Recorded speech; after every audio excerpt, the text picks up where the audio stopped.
Good morning, North Central. I'm Michelle Fleming, And I'm Mr. Marshall. and we're here to help guide you through the academic planning for 2015-2016. We're going to take a look at diploma options, and this pertains to all students. We have several different diplomas here at North Central. First off, we have the General Diploma, the Core 40 Diploma, which is our default diploma, our Core 40 with Academic Honors, Core 40 with Technical Honors, North Central Honors, and finally the IB Diploma. All students are required to complete the end of course assessments. You must pass the ECA for both Algebra 1 and English 10. All students are to take the Biology 1 ECA, and ECAs must be taken upon the completion of the course. Graduation requirements. English is required for all students. There are 8 credits in English, including senior composition. Math, we have 6 credits. Algebra 1-2, Geometry 1-2, an additional year of math. Science, 6 credits. Biology 1-2, a physical science, and an additional year of science. Social studies, 6 credits. World geography or world history, U.S. history, government and economics. 1 credit in speech, 1 credit in health, a technology credit, 2 credits in PE, 16 electives, which gives you a total of 47 credits in order to graduate. Now let's break down some of the diplomas. The Core 40 Diploma requires 8 credits in English, Math, 6 credits, including Algebra 1-2, Geometry 1-2, and Algebra 3-4. Science, 6 credits, including Biology, Chemistry or Physics or ICP, Earth, Space, Zoology, or any other advanced sciences. Going forward, Core 40 with Academic Honors. Difference here is that you need 8 credits in math. So you're going beyond Algebra 3-4. World language, you need 6 to 8 credits, 3 years of one language or 2 years in 2 different languages. Fine arts, you need 2 credits, performing arts or visual arts. This diploma requires 49 credits instead of 47. You need a 3.0 GPA or higher and no grade lower than a C- for your semester grades. Other external requirements are required. Next, we have the Core 40 with Technical Honors. This would include 8 credits in English, Mathematics, again, Algebra 1-2, Geometry 1-2, and Algebra 3-4. Science, 6 credits, again, that would be Biology, Chemistry, Physics, or ICP. And then you need 6 to 10 credits in a corresponding career course over at J. Everett Light. You need a 3.0 or higher GPA on your transcript and no grade lower than a C-. And other external requirements are necessary for this diploma. North Central Academic Honors Diploma. Meet all requirements for academic honors. 20 credits in specific honors courses. You can choose the 20.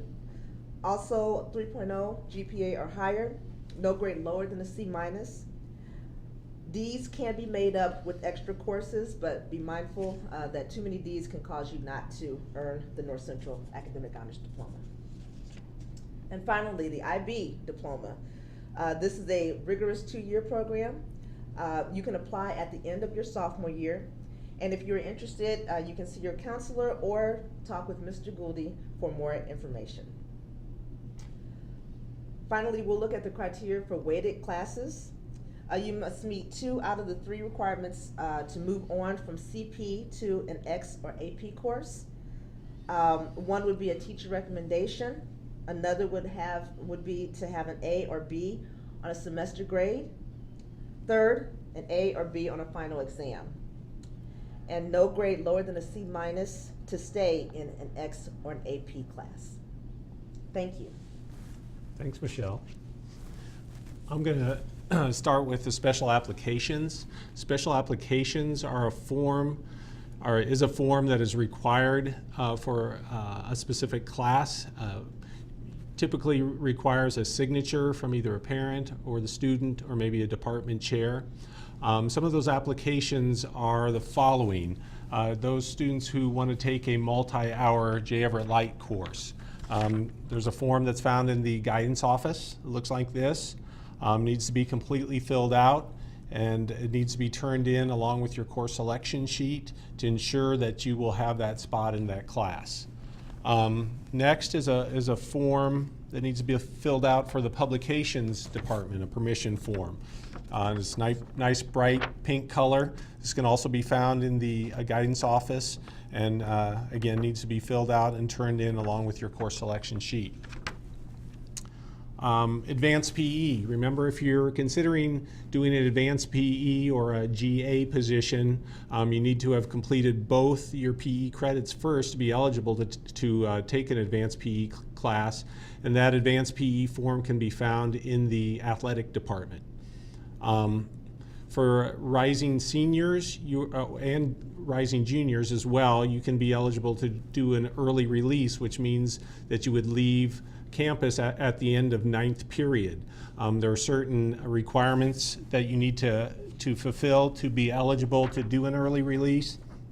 That form can also be found in the guidance office. It's a two-sided form. On one side there's the release for 11th graders. On the other side is a release for 12th graders. And finally, the experiences in teaching form. That's a form that allows you to work with the special education department, to work with a student with special needs. So you need to obtain signatures from a special education teacher. That form, I don't have a copy, but that can also be found in the guidance office. All forms must be signed by your parents, so make sure you plan ahead and get those forms and turn them into your counselor. Next slide is watching for prerequisites. Those are just some reminders about some of the specific courses you might want to take that require a prerequisite course or a course that needs to be taken first before you are eligible to take that course. Some examples of those types of courses are photography. Remember, you must have completed an Intro to Art class to be eligible to take beginning photography. If you're interested in one of the PE electives, such as weights or dance or fitness, you must have completed 2 semesters of PE before you can be eligible to do any of those PE electives. And if you're interested in pursuing a drama class, you must have completed your speech class. In regards to science placement, if you're considering taking chemistry or physics next year, both of those courses have an Algebra 3 math requirement. There are a couple different ways that you can do that. If you're an AB student in math and you are going to either take chemistry or physics at the same time or concurrently with Algebra 3-4, you would be eligible to do that as long as you're an AB math student. If you're a CD math student, then you should wait until you complete Algebra 3-4 and take chemistry or physics the following year. As a reminder, if you're considering integrated chemistry or physics or ICP, that can be used as a prep course.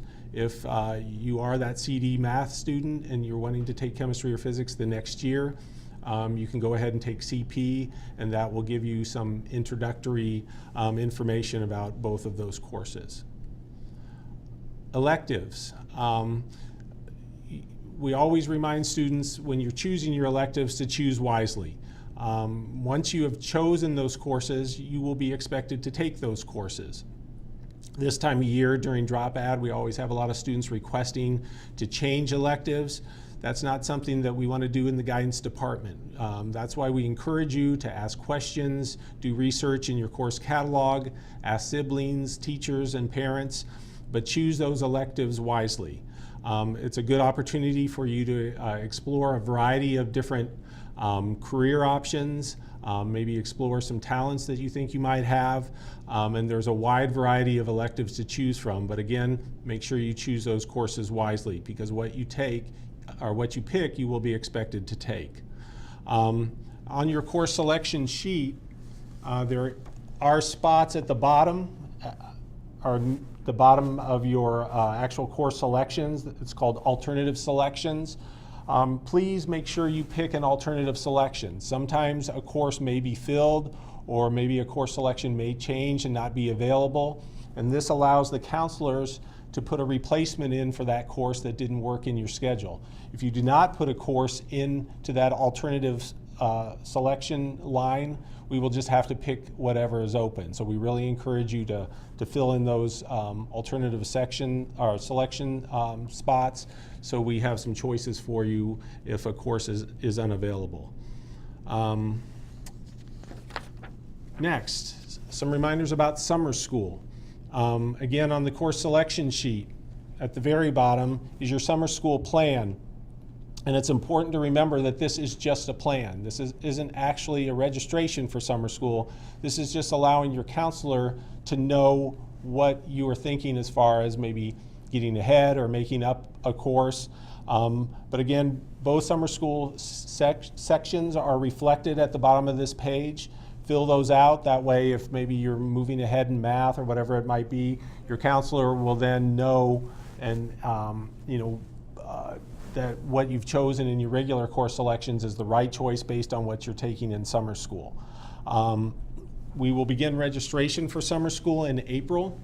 We really encourage you to not wait until the last day to register. Get down early. Courses do fill up quickly. So once you hear those announcements for summer school registration, make sure you get down and see your counselor about getting registered. It's again a great way to catch up on a course. Many students take summer school to get ahead. Great way to finish a math sequence if you're in a repeater math course now. Also, math and English summer school courses count toward ECA remediation. Resume building. As you're choosing classes and thinking ahead for what life's going to look like after high school, you want to make sure you prepare yourself appropriately. So take the most rigorous curriculum that you can handle successfully. You want to work and find a balance that allows you to be successful but also challenges you academically. You want to make sure you're finishing strong if you're a rising senior. Colleges are looking at your grades all throughout your senior year. They request from the school your first semester grades and your final grades at the end of your senior year. So don't lighten up on your course load your senior year. Also think about doing volunteer work, or if you have a job or any sort of leadership opportunity. All those type of experiences look good on your resume for a college or career, whatever is going to happen after high school. Remember, it's not about how many things you do, but about the quality of the things that you do. So you can still choose wisely, make sure that it fits into your schedule, and you're able to take care of everything you have to do academically, but make sure you build your resume with some quality experiences. Okay, some important information to remember. Every student must be enrolled in 6 credit classes. So that means that you're going to either have one study hall or you're a student helper for just one period, but you can't have a student helper period and a study hall. So it's an either or. You want to be enrolled in 4 or 5 academic classes. So math, English, social studies, science, and perhaps world language. Your course selection sheet must be signed by your parent. So make sure you take that course selection sheet home. You go over it with your parent, have them sign it and okay it before you bring it back to us. And it must be returned to the guidance office by February 3rd. Your homeroom teacher will collect those and turn them into the guidance office. If you have them done before that time, you're welcome to bring them actually down to the guidance office and turn them in yourself. All those special applications that I went over earlier are also due by February 3rd. So again, if you want to gather those, fill those forms out and gather their appropriate signatures, have those all together and put them with your course selection sheet and just turn them in all at the same time. As you're working on your course selection sheet, you want to plan carefully. Again, don't wait till the last minute. Use your course catalog, research the courses that you're interested in. Again, especially those electives or courses maybe you're not as certain about. Talk to your teachers, they're a great resource. Some of the academic classes, they're going to help you choose what course you may take the following year based on your performance. Ask lots of questions of friends, siblings, parents, and obviously your counselors. Choose your courses or someone will choose them for you. And again, that alternative line on the course selection sheet is very important, because if we don't know what you want, we're going to have to choose something for you. Or if you don't turn in a course selection sheet at all, we're going to have to fill out the entire course selection for you. So make choices for the entire year. That way, we're not changing at the end of each semester. All of you probably know how busy it gets down the guidance office. We want to try to alleviate as much of that congestion as possible, and what helps is by you making good choices and choices for the entire year. Okay, once your course selection sheet is turned in, please wait patiently. There's a lot of you to see. I know you may have questions and concerns. Fill the sheet out as best as you can. We will eventually get to you. Counselors will meet each of you individually. We typically meet with the rising seniors first to get their schedules in place. Other grade levels, the rising sophomores and juniors, just please be patient. We will eventually get to you. All right, rising seniors, a couple things to go over real quickly. On your course selection sheet, you have a ton of English options to choose from. From 12 CP English, there's genres of literature, expository writing, humanities, world film lit, or if you're advancing through the honors level English, obviously you'll be in an AP level English class. Then don't forget your social studies or humanities credits. You're going to need that government or econ if you're scheduling them during the school year, or some of you I know like to take that course over the summer. Again, make sure you have all your math credits completed. Many universities require pre-calculus to be admitted, so make sure you're getting the appropriate level of math completed so you can pursue your college interest. Then science, a world language, and whatever either study hall or electives that you might choose after that. Then next, a very important reminder for rising seniors. If you are considering going to college after high school, you must take, and we recommend that you do one of each, but an ACT and SAT the spring of your junior year. Again, you can see your counselor with those dates. We try to post them wherever possible, but make sure you get registered and take at least one of those tests before the end of your junior year. And then finally, for rising seniors, there's a grade 11 college information night. Again, led by Mrs. Bremen, our college advisor. You'll get a lot of really helpful information about the college application process. It's on Wednesday, March 18th at 7 p.m. in the auditorium. Admissions representatives from various universities will be attending. Please bring your parents if at all possible, and your college handbook, which is a great resource for the admissions and application process, will be available to you that night.